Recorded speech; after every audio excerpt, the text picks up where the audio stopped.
happy to have you listening today. In this episode, we're gonna talk about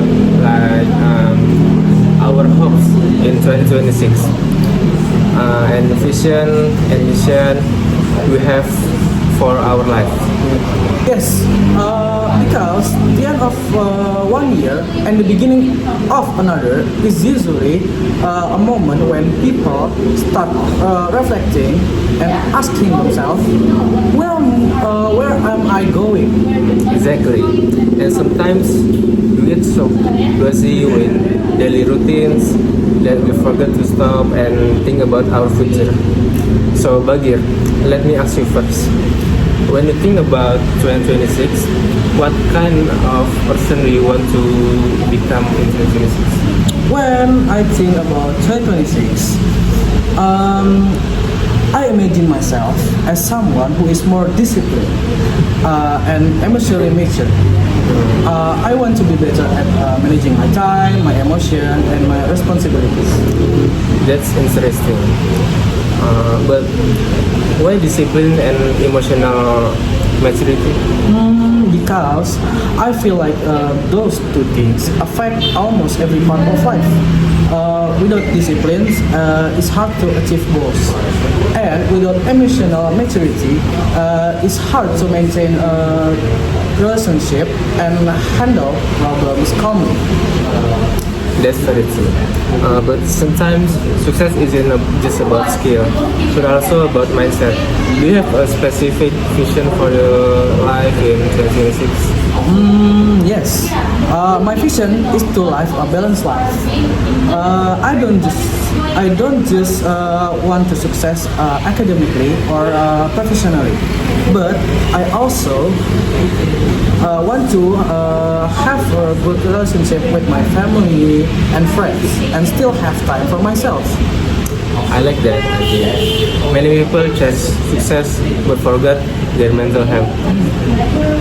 For me, personality, my vision in 2026, maybe it's to have a clear sense of purpose.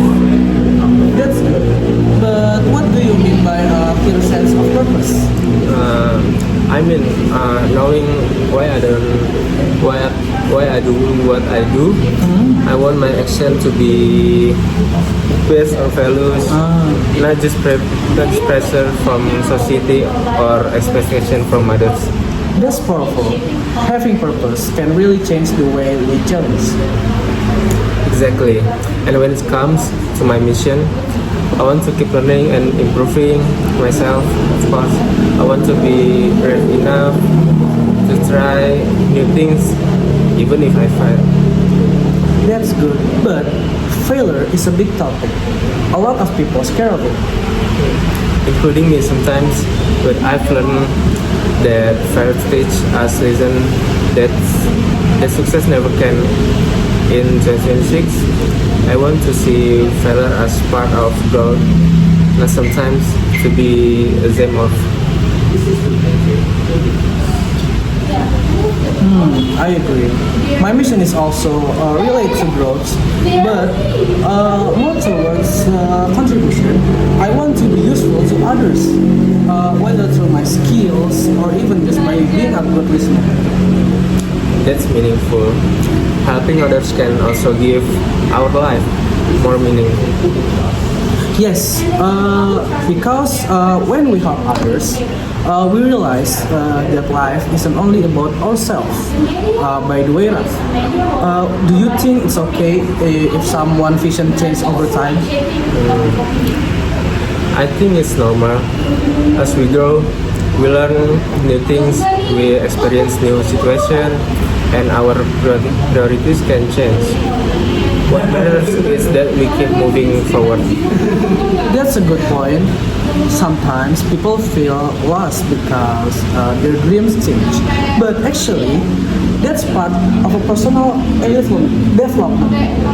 Exactly. Before we end this episode, let's share short message for our listeners. Bagir, what would you like to say to those who are preparing their hopes in 2026? I would say don't compare your journey with others. Everyone has their own timeline. Focus on being better version of yourself, little by little. That's a great reminder. For me, I want to say this. It's okay to feel unsure about the future, but don't let that stop you from dreaming and trying. That's a good point. Hopefully, 2026 will be a year of growth, learning, and meaningful experience for all of us. Alright, thank you so much for listening to Stepping into 2026. I'm Bagir. And my name is Ravi. See you in the next episode. Stay hopeful and stay focused. Peace out.